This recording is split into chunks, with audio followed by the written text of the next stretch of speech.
All is right in the Magic Kingdom because the Magic have their stars back. Let's recap what happened Saturday and why stardom is so important today on Locked On Magic.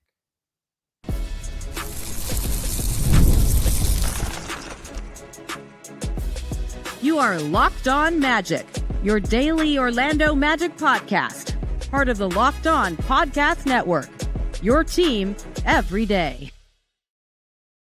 And you are indeed Locked On Magic. Today is January 27th, 2025. My name is Philip Rossman-Reich. I'm the senior writer over at OrlandoMagicDaily.com. Of course, follow me on Twitter at PhilipRR_OMD or on Blue Sky at PhilipRR. On today's episode of Locked On Magic, let's recap what we saw Saturday as the Magic's two stars took over in the fourth quarter. Why that statement is the biggest statement of all, especially with the trade deadline coming up. We'll get to that coming up here in just a moment. Plus talk about why I'm in this strange hotel room with a poodle figurine behind me. We'll talk about Monday's game against the Miami Heat. But first, I want to thank you again for making Locked On Magic part of your day every day, no matter when you listen to us, whether it's first in the morning, whether it's right when we upload. We truly appreciate you making Locked On Magic part of your day every day. And you can make Locked On Magic an even bigger part of your day with the Locked On Magic Daily Newsletter, one stop for ultimate team and league coverage delivered right to your inbox. Sign up for free now at LockedOnDaily.com. That's LockedOnDaily.com. And start your day with the all-new free Locked On Magic newsletter. Today's episode of Locked On Magic is brought to you by FanDuel. Super Bowl 59 is here. And there's no better way to make every play more exciting than with FanDuel Sportsbook. New customers can bet just $5, and if you win, you'll score $200 in bonus bets. Download the app or head to FanDuel.com to get started. Saturday's win for the Orlando Magic feels monumental. Monumental for a few reasons. One, broke a 5-game losing streak. Always good to do that.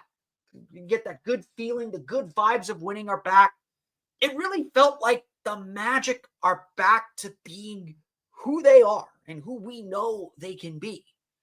That is the best feeling in the world. That is the feeling the Magic want to have. That is what is essential for this team and its success. The bottom line, it was a test of wills. Franz Wagner said after the game, this was a character win. The Magic had a gut check. They had the losing streak they had to snap. They had all these things working against them. And they finally stepped up, came out on top, and got the win. They got that good feeling again. Not only that, they had their three best players on the floor for the first time since October 30th. Franz Wagner, Paolo Banchero, Jalen Suggs all shared the floor, and while they all had various minutes restrictions, they stepped up and delivered the win. Orlando opened the fourth quarter with all three on the floor, a ballsy move by Jamal Mosley, but one that the players led. Jamal Mosley said after the game, Franz Wagner told him, I can play. Leave me in. Leave me in. They were not going to lose this game. They were not going to let the Magic lose this game. Franz Wagner, of course, tied a franchise record with 25 points in the fourth quarter. He and Paolo Banchero each had 32 points and 7 assists. They both looked like all-stars. And at the end of the day, that's what it's going to take to get to the next level, to get to that championship level, is having all-star level players, having superstar level players. And if it wasn't clear throughout the course of the season, or if it wasn't clear through last year's playoffs, it really does feel like the Magic have two of these players. That the Magic really do have two star players. And as we think about how are the Magic going to get better? How are they going to take that important leap into stardom, into whatever you want to call it? It is going to start and it is going to end with Paolo Banchero and Franz Wagner. It is going to start and it is going to end with how they impose themselves on the game. It is going to start and it is going to end with those two players. They know it, you know it, I know it, everybody knows it. And trying to figure out how to stop them or slow them down is a task of every team. And even then, you might not do it. Franz Wagner was 1 for 12 through the first 3 quarters. Did not matter. He stepped up when the team had to. We obviously have the trade deadline coming up next Thursday. And I will continue to argue, continue to tell everybody that the biggest acquisition the Magic will make at the trade deadline is the return of their injured players. The return of Paolo Banchero, the return of Franz Wagner. Everything else, frankly, is window dressing. Everything else is just extra. That's literally it. Everything else is just the cherry on top. Because the Magic go as far as their best players take them. As far as how good they can be. And obviously, you want to be in a position where you have a couple of these players. If anything, this rebuild is a success just because the Magic know they have 2 all-star level players. Paolo Banchero showed that obviously throughout last year, showed that at the beginning of this year, showed that in various stages as he's come back from his injury since he came back. When Paolo was out, Franz Wagner showed us that he is an all-star. That he can put the team on his back and carry them to win after win after win. And on top of all this, we've been seeing this debate happen. I've seen even my friends at Fansided write about this. There is no either or with these guys. It is both and. The Magic aren't picking who their best player is. They pick it between themselves when the game happens. Paolo Banchero said it after the game. I saw Boogie had it going. I saw Franz had it going. I let him go. I fed him. I made sure he got the ball. Franz would do the same for Paolo. That's the power of this team. That is the power of stardom. And look, the Magic haven't established themselves as one of the best teams in the East yet. There is a healthy fear of a team like Milwaukee with the history that Giannis Antetokounmpo and the history that Damian Lillard have. There is a healthy fear of the New York Knicks and what Jalen Brunson and Karl Anthony Towns have done over and over and over again in their playoff careers and in their careers in general. With Jason Tatum and Jaylen Brown, with Donovan Mitchell, who we saw plenty of in the playoffs, and now seemingly has a second star with Darius Garland potentially being an all-star or Evan Mobley being an all-star. The Magic haven't done it year over year over year yet. But they have 2 stars. And everything they do from here on out is about making their lives easier. About accentuating and adding to what they do so that they have the space to be the best players they can be. Does that mean a trade is imminent, that the Magic will do something at the deadline? Perhaps it does. Perhaps it doesn't. But the Magic have all the pieces of this puzzle. They have the ability to do more, to do extra, to do all of these things.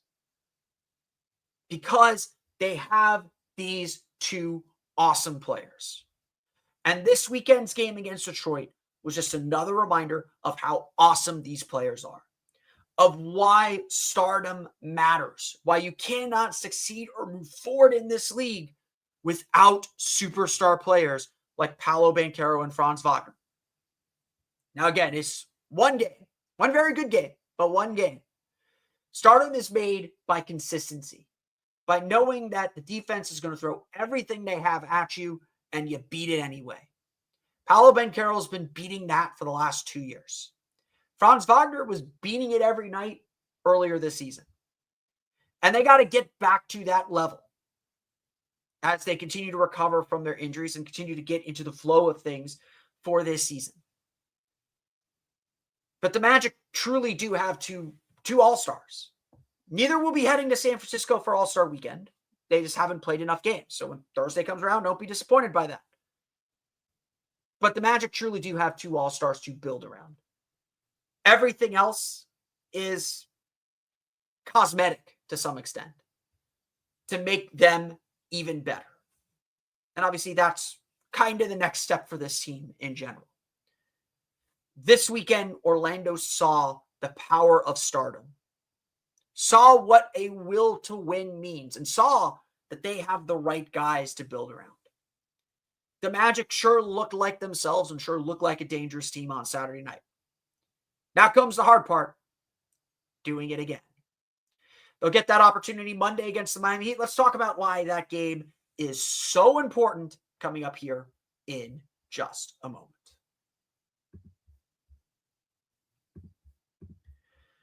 But first, today's episode of Locked On Magic is sponsored by our friends over at FanDuel. Super Bowl 59 is here. One game, the Philadelphia Eagles, the Kansas City Chiefs, and endless possibilities. There's no better way to make every play more exciting than with FanDuel Sportsbook.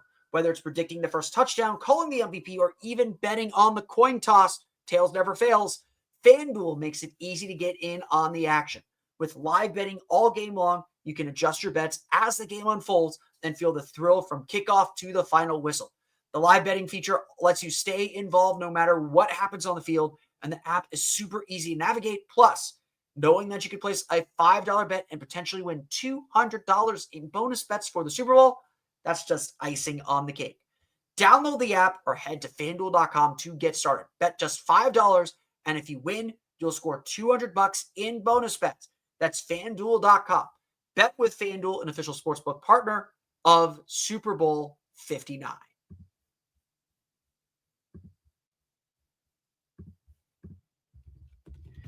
It still feels very early to do this. So I'm not going to lie that I think this is a little premature to get into this. But we do know how important these games are. If I didn't stress this enough,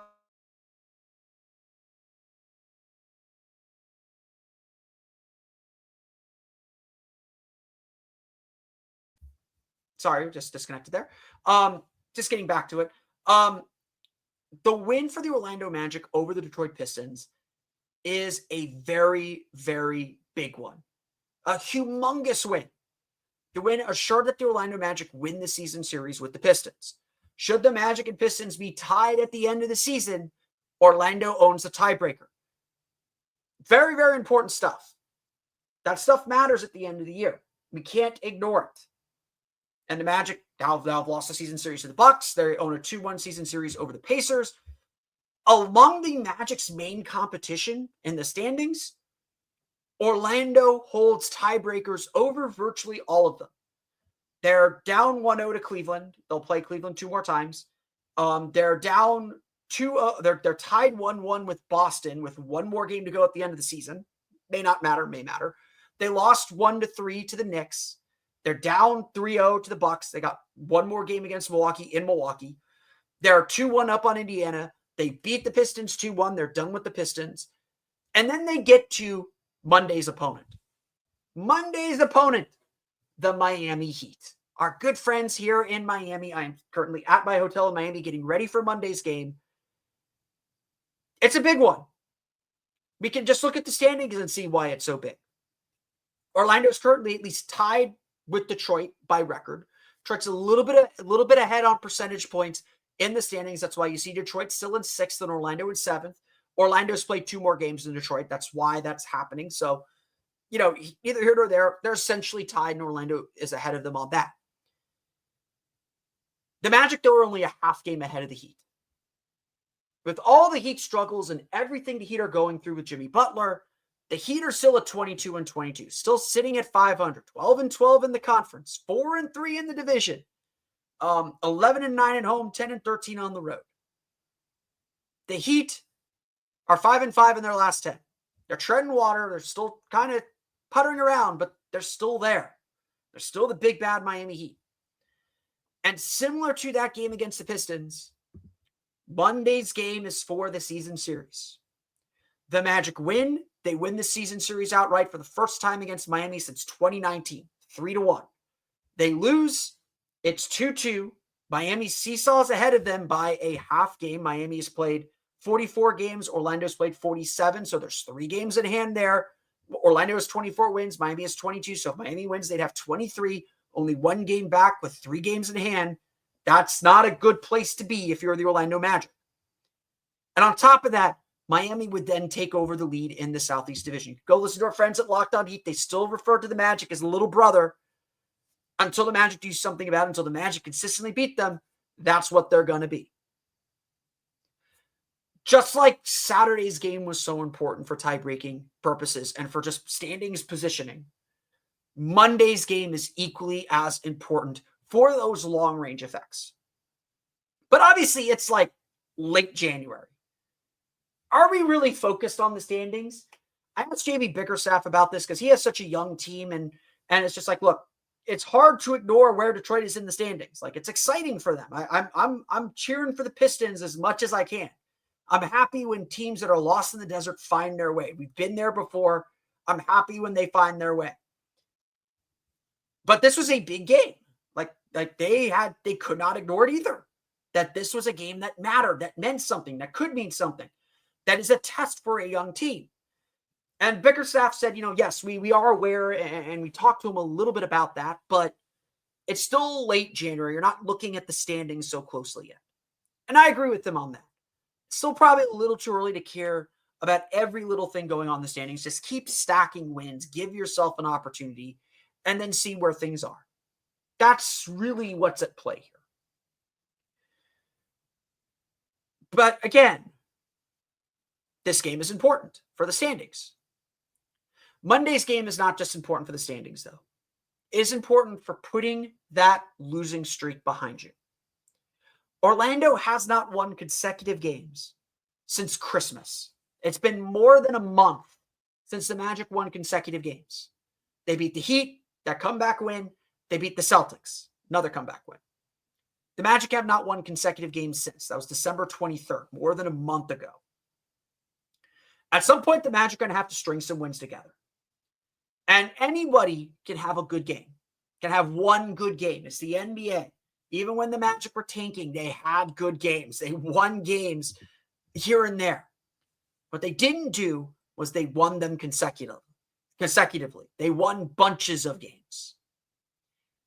The Magic have to get back to winning bunches of games. The Magic have to get back to stringing together 3-4 games in a row, 4 out of 5, 5 out of 7. They got to start building their record back up if they want to accomplish their goals and accomplish what they want to do this season. And so forgetting how big Miami feels. Like, look, I'm not going to deny it. Beating the Heat still means something to this team. They are the Miami freaking Heat with the championships and the Heat culture and all that jazz. We'll see the Vice Court on Monday. They are still the Miami freaking Heat. It's still that jersey. It's still years of pain for this franchise. And so beating the Heat does mean something. I'm not going to pretend it doesn't. We'll talk about rivals here in a minute. But the Magic need to stack wins and stack good performances. They're 3-7 in their last 10.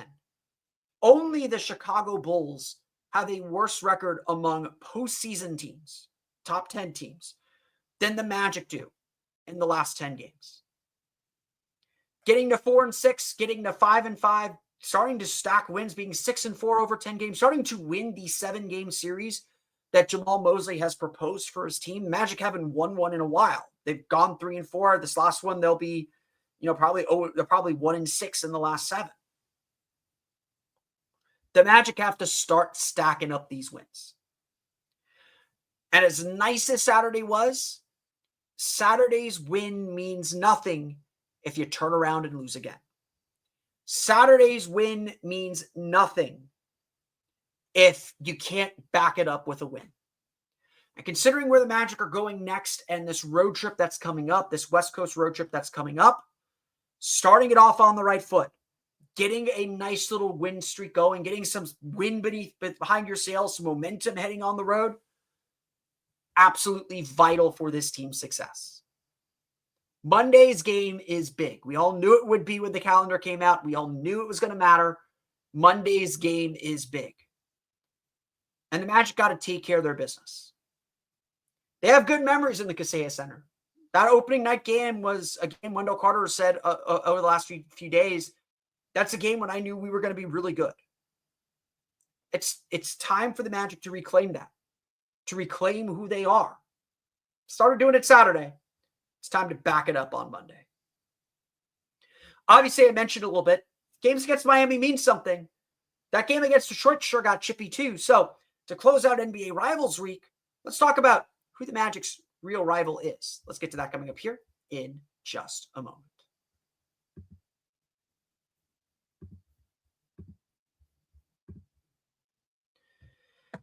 So I did a poll. Last week was NBA Rivals Week. It is a kind of conjured up. It is more derivative and more kind of forced than the NBA Cup. I'm a big believer in the NBA Cup, so you won't get. I will admit that it's forced. I will admit that it's contrived. I will admit that it is made up. I really like it. I'm sold. I'm bought in. NBA Rivals Week, I was like, I don't know about that. Like, I get it. You're trying to take advantage of a lighter sports schedule with football completely off the calendar. Get your kind of best rivalries, your best kind of head-to-head matchups on national TV, and go from there. Didn't quite work out that way. Joel Embiid didn't play in Sixers Nuggets. Saturday had a great quadruple header. Some solid games there. You got Steph, LeBron. You're still leaning on that. You got your finals rematch, Celtics Mavs. There were some good moments in this, but it got me thinking, or at least it got me thinking a little bit. Who is the Magic's biggest rival? Who is the team that the Magic have to kind of measure themselves against, or they're going to be competing with for the next several years? And I put this to a fan vote. Did that on YouTube, on our YouTube page, did that on my Twitter page, did that on a bunch of different places. And the Heat were overwhelmingly the big voter, the big winner. And I just said it in the last segment. The Magic wins against the Heat still mean a lot to the Magic. There's been a lot of pain against Miami. There's been a lot of frustration against Miami. There's a lot of jealousy that Miami's had so much success and the Magic haven't. That the Heat became the standard instead of Orlando. And again, credit to them. Not taking anything away from them. It stings us as Magic fans because we don't want that. We want that to be us. It is jealousy. That's where rivalries come from. And I would still have to agree. Well, I think Miami is a team on the way down, and Orlando is a team on the way up. And pretty soon, Orlando is going to be the standard in the Southeast Division. These games still matter. Until Jimmy Butler's off that team and Miami is no longer a threat and Miami is maybe tanking, the Magic are going to measure themselves against the Heat. Again, a huge reason why Monday's game is so important. Winning that season series is a psychological thing. They won it in 2019. It was a big deal then, especially after all the pain the Magic went through in the 7 years before. Winning it now would be a symbolic passing of the torch. Again, it's like the Commander-in-Chief's trophy. You beat the two other service academies. You get the trophy. You get to hug that thing, and they have to take it from you. You don't just give it away. You don't just lose it. They have to take it from you. That's kind of where the Magic are at. But obviously, like I said, the Heat are on the way down. So who is the Magic's rival? Detroit might actually be a good answer. Things got really testy and really fiery throughout that game. I think we had 5 or 6 technical fouls in the game. It was physical. Guys were hitting each other. There was a lot of trash talk. Paolo was jawing at Isaiah Stewart. When Stewart got into that scuffle with Wendell Carter on the bench and Wendell just walked away, things got a little heated. And these two teams have a history. But I think Detroit's maybe a year behind where Orlando is. So that will be a rivalry. Like, that will be a game that we'll look at. There's some animosity there, which helps. You might say Indiana, another team that's on the rise with the Magic, a team that is kind of the opposite of Orlando, where Orlando is a defensive team that struggles to score. Indiana is an offensive team that has an inconsistent defense. And these teams have put together some really good regular season matchups. I don't sense animosity between the two yet. We'll see. We play them game 81. Going to be a very big game. Paolo Banchero obviously dropped 50 on them. There is a little bit of who has next in this conference between Orlando and Indiana. They're led by 2 young stars who, Indiana has been deeper in the playoffs. They went to the conference finals last year. They're led by 2 young stars. They're still very relatively young teams. They're still kind of proving their way. What about Cleveland? We didn't just go through a 7-game series with them, but honestly, Cleveland's a championship contender now. They're probably not thinking as much about the Magic, and we've played them once since the series ended. But honestly, like, we walked out of that series with Cleveland, or at least I walked out of that series with Cleveland with a lot of respect for them and saying, you know what, that was a heck of a series. I think I described this during the series. I have never left a 7-game series respecting the other team as much as I respected Cleveland and wishing for their success and wishing for them to continue on. Usually I'm pretty mad after a playoff series as a fan. And I still hold a grudge against the Houston Rockets, who might be the Magic's rival anyway. I still hold a grudge. I still don't like the Boston Celtics. They're, I think, a weight class above Orlando, but that's another team the Magic will be fighting for a very, very long time with 4 championships and 4, that's the team the Magic are going to have to essentially beat to become the class of the Eastern Conference. Plain and simple. Like, we've already had some really nice battles, more at our place than at their place. Until the Magic win at TD Garden again, that's a one-sided rivalry. I don't think that's quite at that level. There's no mutual rivalry there. And so, honestly, like, I think the answer to this question is simple. The Magic don't have a rival yet, because rivalries are ultimately made on the court. It's not about storylines. It's about the storylines that come from playing each other over and over and over again, from the animosity of familiarity, from the struggle of familiarity and knowing exactly what they're trying to do. The Magic, quite simply, haven't played anybody enough and haven't played anybody enough in big spots to have a rival. And that's why they're not on Rivals Week yet. But they're going to get there. They're going to be back in the playoffs. They're going to be playing in those games again. And the Magic's rival will reveal itself. Until then, it's the Heat. Beat the Heat. We'll see what the Magic do Monday in Miami. But that's going to do it for me today. I want to thank you all again for listening to today's episode of Locked On Magic. Of course, find me on Twitter at PhilipRR_OMD. Find me on Blue Sky at PhilipRR. Subscribe to the podcast on Apple Podcasts, Stitcher, TuneIn, Himalaya, Google Play, Spotify, Odyssey, and all Phil Mason podcast to your podcast-enabled listening device. For the latest on the Orlando Magic, be sure to check out OrlandoMagicDaily.com. You can find us there on Twitter at OMagicDaily. And for even more Orlando Magic content, be sure to check out my Patreon page, Orlando Magic Hub, at patreon.com/Orlando Magic Hub. As always, thank you for your support. As if all that's not enough, you can now find the Locked On Magic Daily newsletter, the one-stop for ultimate team and league coverage, delivered right to your inbox. Sign up for free now at LockedOnDaily.com. That's LockedOnDaily.com, and start your day with the all-new free Locked On Magic newsletter. That's going to do it for me today, though. I want to thank you all again for listening to today's episode of Locked On Magic. We'll be back tomorrow to recap the Orlando Magic's game against the Miami Heat. I'll either be here in my hotel room or at the Kaseya Center to record, but we'll see you there. Until then, for Orlando Magic Daily and Locked On Magic, this has been Philip Rossman-Reich. We'll see you all again next time for another episode of Locked On Magic.